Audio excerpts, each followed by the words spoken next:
يعطيكم ألف عافية. وصفتنا لليوم إن شاء الله رح تكون أوزي الدجاج. هاي الوصفة من الوصفات المشهورة عنا بكل بيت، كثير بنعملها في عزايمنا. بتمنى كثير إنها تعجبكم. اليوم رح أعملها على طريقتنا، تابعوها معي وتعالوا شوف طريقة العمل. رح أحضر هون لتتبيلة الدجاج. رح نحتاج نص كاس من عصير الليمون، ورح نحتاج كمان هون أقل من نص الكاس من الزيت النباتي.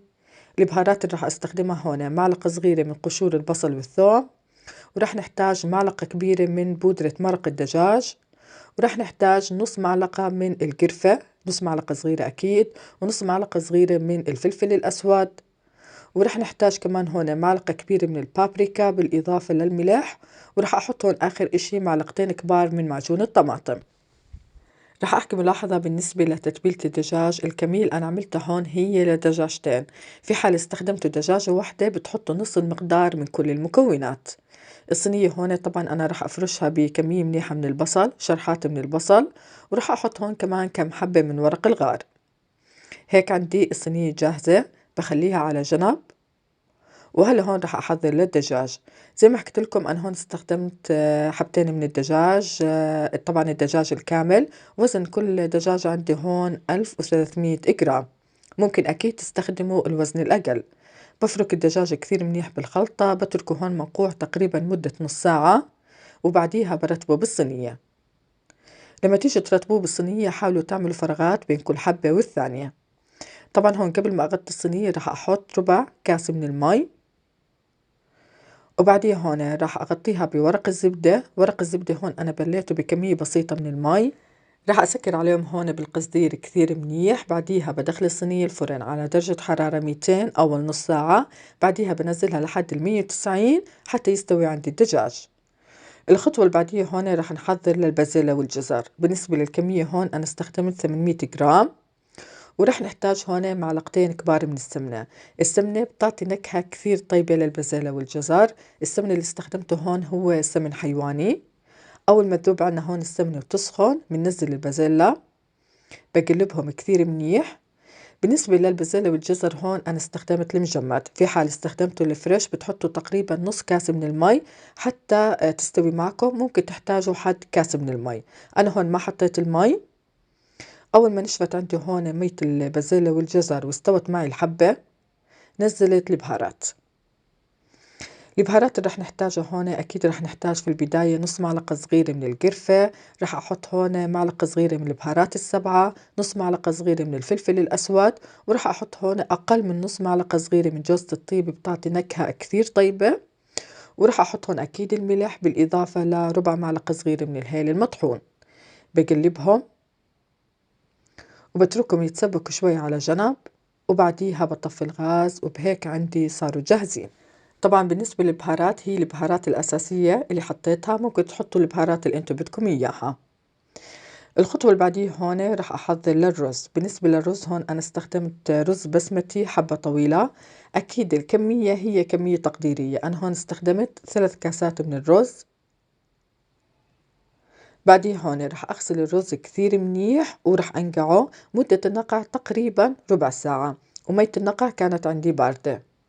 بهاي الفترة رح أحضر للحمة. بالنسبة للحمة هون رح نحتاج كمية من الزيت النباتي، ورح نحتاج ربع حبة من البصل. البصل استخدمته هون عشان زفرة اللحمة. أول ما يتذبل عنا هون البصل رح ننزل مفروم اللحم. بالنسبة للحم اللي استخدمته هون هو مفروم غنم. الكمية تقريبا 400 جرام، وأكيد هي كمية تقديرية. ممكن تحطوا حد 700 جرام حسب اللي بدكم إياه أنتو. رح أقلبهم هون حتى تستوي عندي اللحمة تماما. وأول ما أشوف عندي استوت اللحمة رح أنزل البهارات. طبعا نفس البهارات اللي استخدمتها مع البازلاء والجزر اللي هي الملح. ورح أحط هون ربع معلقة صغيرة من القرفة، من الفلفل الأسود، من جوزة الطيب، بالإضافة للهيل المطحون. وما ننسى كمان البهارات السبعة. هيك عندي اللحمة جاهزة، بخليها على جنب ورح أحضر هون للرز. بالنسبة للرز هون أنا استخدمت السمنة بالإضافة للزيت النباتي. السمنة بتعطي نكهة كثير طيبة لرز الأوزي. في حال ما بدكم تستخدموها أكيد برجع لكم، بس هي اللي بتعطي النكهة المميزة. رح أحط هون عود من القرفة، كم حبة من الهيل، بالإضافة إلى ورق الغار، كمان بيعطوا نكهة كثير طيبة للرز. هون الرز عندي بعد ما صفيته كثير منيح من المي. رح أحط هون بالنسبة للبهارات نص معلقة صغيرة من القرفة، من الفلفل الأسود، معلقة صغيرة من البهارات السبعة، ربع معلقة صغيرة من جوز الطيب، بالإضافة للملح. بقلبهم، بتركهم شوي يتحمصوا مع بعض، وبعدين هون رح أنزل مرق الدجاج. بالنسبة هون لكمية مرق الدجاج أنا استخدمت لتر من مرق الدجاج. طبعا هون عندي المي لازم تكون ساخنة. قلبتهم شوي ورجعت كملت كمية المي بالمي العادية. كمان عندي هون المي لازم تكون ساخنة. راح أترك الرز هون يغلى على نار عالية. أول ما أشوف عندي مية الرز نزلت بوطي الغاز وبغطي الطنجرة. وقبل ما تنشف عندي هون مية الرز راح أفتح على الرز وراح أنزل كمية من اللحمة تقريبا ربع الكمية. وراح أحط هون كمان شوي من البازلاء والجزر. طبعا هاي الإضافة هي بتعطي نكهة كثير طيبة للرز. بغطي الطنجرة وبترك الرز هون يتشرب على نار هادية. راح أورجيكم هون الدجاج تقريبا أخذ مني ساعة ونص بالفرن. هلا هون راح أدخله الفرن وراح أحطه تحت الشواية حتى إني أحمره. بهاي الفترة طبعا كان جاهز عندي الرز. ما شاء الله نكهته وريحته بجد جدا شهية. راح أشيل هون عود القرفة وحبات الهيل وراح أخلط الرز مع اللحمة والبازلاء والجزر.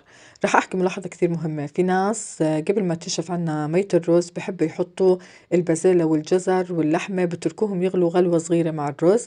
كمان بيعطوا نكهة كثير طيبة. أنا هون بحب أول ما تنزل عندي مية الرز بحب أحط شوي من اللحمة من البازلاء والجزر. كمان بيعطوا نكهة كثير طيبة. طبعا بالنسبة للتقديم بنحط كمية الرز بعديها بزين الوجه بالبازلاء والجزر يضلوا معي. وبرجع هون بحط اللحمة.